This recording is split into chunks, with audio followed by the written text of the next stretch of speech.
Hello दोस्तों, welcome back to गीगल। Great ideas will lead to great life. क्या आप जानते हैं कि 1000 रुपए से हम 187 करोड़ 63 लाख 47,180 रुपए कैसे कमा सकते हैं? तो डोंट वरी, इस वीडियो को आप पूरा देखिएगा क्योंकि इसके एंड में हम ये कैलकुलेशंस देखेंगे विद प्रूफ। एनीवेज, क्या आपको पता है कि जिम साइमंस ने वॉरेन बफेट से 3 गुना ज्यादा रिटर्न लिया और वो भी 30 सालों तक, लेकिन फिर भी उनकी वेल्थ वॉरेन बफेट से कम है। पीटर थील ने वॉरेन बफेट से ऑलमोस्ट ऑन एन एवरेज 5 गुना का रिटर्न लिया और वो भी 22 सालों तक, फिर भी उनकी वेल्थ वॉरेन बफेट से कम है। क्या आपको पता है कि ऐसा क्यों हुआ? क्योंकि वॉरेन बफेट बचपन में ही इस कंपाउंड इक्वेशन को समझ गए थे। क्योंकि उन्हें पता था कि वो कितने पैसे कमाएंगे वो 3 चीजों पर डिपेंड करता है। प्रिंसिपल यानी आपके पास कितने पैसे हैं इन्वेस्ट करने के लिए, आर यानी कितना रेट ऑफ इंटरेस्ट हम ले सकते हैं, और टी यानी टाइम। और क्योंकि कम एज में उनके पास पैसे तो थे नहीं, लेकिन उन्होंने ये नहीं बोला कि मैं तो छोटा हूँ, मेरे पास पैसे नहीं है और अभी मैं क्या कर सकता हूँ, बल्कि उन्होंने ये सोचा कि बेशक पैसे ना हो लेकिन टाइम तो बहुत है और रेट ऑफ इंटरेस्ट को मैं अपनी स्किल से बढ़ा सकता हूँ, इसलिए कंपाउंडिंग मेरे लिए काम कर सकती है। वैसे ही हमें भी सोचना चाहिए कि बेशक हमारे पास अभी कम पैसे हैं लेकिन हमारे पास अभी टाइम है जो इस इक्वेशन में अवेलेबल है, और उतना टाइम किसी 40 साल के इंसान के पास नहीं होगा, बेशक वो साल के 1 करोड़ पे ही क्यों ना कमा रहा हो। तो इस वीडियो में हम डिटेल में ये देखेंगे कि हम किसमें और कैसे इन्वेस्ट कर सकते हैं अपने पहले 1000 रुपए को। So let's start my dear brothers and sisters. Okay, तो अब हम इमेजिन करते हैं कि आपके और आपके बेस्ट फ्रेंड के पास 1000 रुपए हैं। आपका बेस्ट फ्रेंड उसे किसी एंजॉयमेंट के लिए खर्च करना चाहता है, नेटफ्लिक्स की सब्सक्रिप्शन, मूवीज एक्सेट्रा, क्योंकि वो बिलीव करता है यार प्रेजेंट में जियो। 1000 रुपए से कौन सी किसी की लाइफ चेंज होने वाली है, फ्यूचर में मेरी अच्छी जॉब लगेगी और उसे पता नहीं कितने 1000 रुपए कमा लूंगा। लेकिन आप थोड़े इंटेलिजेंट हैं, लॉन्ग विजनिस्ट हैं। आपको पता है कि कंपाउंडिंग क्या है। जब इंटरेस्ट के ऊपर इंटरेस्ट मिलता है तो छोटा अमाउंट भी बड़ा हो जाता है। लेकिन इन्वेस्ट कहाँ किया जाए, सवाल तो ये है। लेट्स से आप निफ्टी 50 में 20 साल से 50 साल तक पैसे इन्वेस्ट करने लग जाते हैं, तो 30 साल बाद यानी 50 की उम्र में आपके पास 60 लाख के करीब एक्स्ट्रा कैश होगा, जबकि आपने इन 30 सालों में टोटल अमाउंट सिर्फ 3,60,000 रुपए ही इन्वेस्ट किया है, और वो भी किश्तों में। इसकी कैलकुलेशन ये रही। अगर आप इसमें इंटरेस्टेड हैं तो इसके स्क्रीनशॉट ले सकते हैं या स्लो मोशन में देख सकते हैं। इसमें हमने रेट ऑफ इंटरेस्ट 15% लिया है। 15% का real example with real data हम आगे देखेंगे। एनीवेज, ये 60 लाख रुपए जो आपको मिलेंगे ये एक एक्स्ट्रा अमाउंट है। इसके अलावा अगर हमने और पैसे इन्वेस्ट करे होंगे तो ये अमाउंट बहुत बड़ा होगा। अब जरा देखते हैं कि आपके बेस्ट फ्रेंड के साथ क्या हुआ होगा। उसे होश आता है 30 साल की उम्र में और वो आपसे 3 गुना ज्यादा 3000 रुपए हर महीने इन्वेस्ट करने लग जाता है। इसके बावजूद उसके पास 50 की एज में 17 लाख रुपए आपसे कम होंगे, यानी सिर्फ 43 लाख रुपीस होंगे। ये रही आपके फ्रेंड की इन्वेस्टमेंट कैलकुलेशन। इसे भी आप एक बार देख सकते हैं। अब आप में से जो लोग इम्प्रेस हो गए हैं वो सोच रहे होंगे कि वाओ, ये तो बहुत अच्छे रिटर्न है, लेकिन ये रिटर्न मिलेंगे कहाँ से? तो मैक्सिमम लोगों को पता है कि ये निफ्टी 50 नाम का इंडेक्स फंड है जो हमें ऑन एन एवरेज 15% का रिटर्न दे सकता है। इसके बारे में अगर आपको और जानना है तो इसके ऊपर हमने डिटेल में कोर्स बनाया है जिसका लिंक मैं डिस्क्रिप्शन में दे दूंगा। अब हमें से मैक्सिमम लोगों के मन में ये सवाल आ रहा होगा कि यार अगर हम इतने पैसे कमा सकते हैं तो मैक्सिमम लोग सिप को कंटिन्यू रख क्यों नहीं पाते? रीजन 1, ज्यादातर लोग ये सोचते हैं कि अगर मैं हर महीने पैसे डिपॉजिट नहीं कर पाया तो क्या होगा। अब सिप का मतलब है सिस्टमैटिक इन्वेस्टमेंट प्लान, और इसमें हम पैसे डिपॉजिट कर रहे हैं। ये कोई लोन की EMI नहीं है कि अगर हमने नहीं भरी तो बैंक वाले हम पर कोर्ट केस कर देंगे। इसलिए सिप से डरने की जरूरत नहीं है।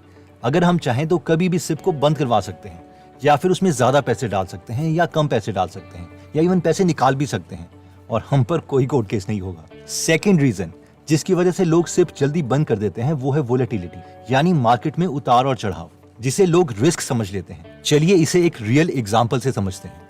ये निफ्टी 50 का एक्चुअल डेटा है। इसमें सबसे पहला कॉलम इन्वेस्टमेंट डेट है, यानी जिस दिन हम निफ्टी 50 में पैसे इन्वेस्ट करेंगे। Second column cumulative invested amount है, यानी अभी तक हमने कितने पैसे इन टोटल इन्वेस्ट कर चुके हैं। और थर्ड कॉलम है मार्केट वैल्यू, यानी हमारा इन्वेस्टेड पैसा अब कितना हो चुका है। तो पहली रो में हम 30 जून 1999 को 1000 रुपए इन्वेस्ट करते हैं तो वो 1000 रुपए ही रहेंगे। एक महीने के बाद यानी 30 जुलाई 1999 को दोबारा से 1000 रुपए इन्वेस्ट किए, तो टोटल पैसे जो अभी तक हमने इन्वेस्ट किए हैं वो हैं 2000, क्योंकि 1000 पिछले महीने किए थे और 1000 इस महीने, और इसकी मार्केट वैल्यू होगी है 2104 रुपए।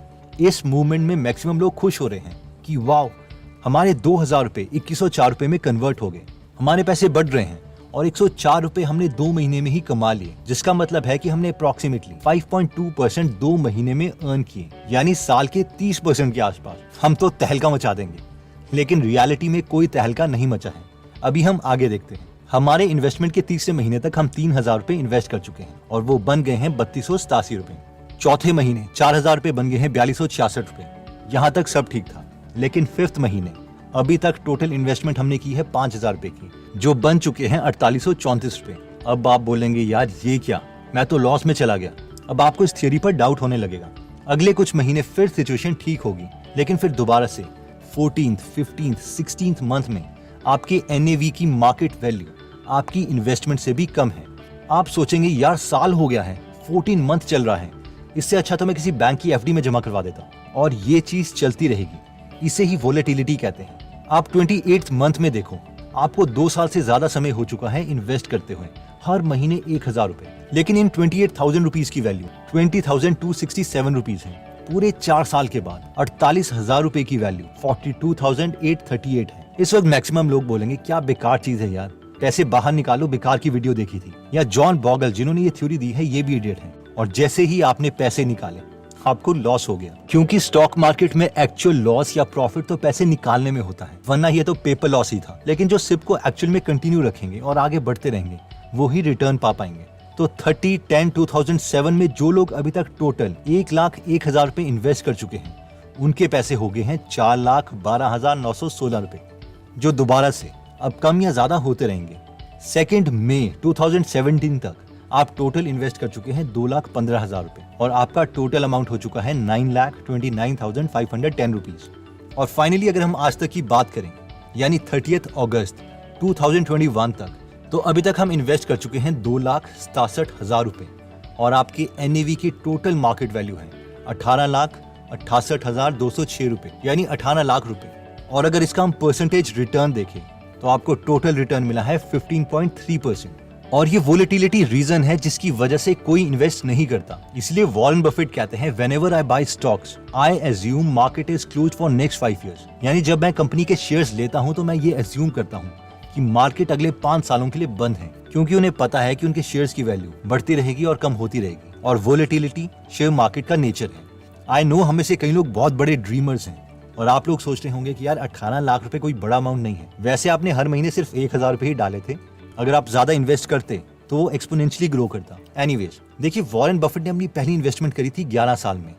लेट्स से हम 9 साल लेट हो चुके हैं और हम इन्वेस्टमेंट स्टार्ट करते हैं 20 साल की उम्र में। 1,000 रुपए हर मंथ हम पैसे डालते रहते हैं और लाखों की नौकरी लगने पर भी हम कुछ पैसे इंक्रीज नहीं करते। देखो अभी वॉरेन बफेट की एज हो चुकी है 91 ईयर्स और उनकी नेट वर्थ है 6.4 लाख करोड़ रुपीज। आप मुझे बताओ कि अगर आप में कोई स्किल सेट नहीं है, सिर्फ इंडेक्स फंड में ही हम इन्वेस्ट करते रहते हैं, तो आपकी net worth at the age of 91 years क्या होगी? अगर हम इंडेक्स फंड का 15% रेट ऑफ इंटरेस्ट माने और महीने के हम 1,000 रुपए यानी साल के सिर्फ 12,000 रुपए इन्वेस्ट करते रहें, तो अगर हम 20 साल से स्टार्ट करते हैं तो 91 ईयर्स की एज में हमारे पास होंगे 187 करोड़ 63 लाख 47,170 रुपीज एंड 11 पैसे। ये रही इसकी कैलकुलेशन। इसे भी हम चाहें तो डिटेल में देख सकते हैं। I mean not bad. हमें तो वॉरेन बफेट की तरह किसी भी कंपनी की एनुअल रिपोर्ट पढ़नी ही नहीं थी। सिर्फ 1,000 रुपए हर महीने खुद ब खुद ऑटोमेटिकली इंडेक्स फंड में जाते रहते।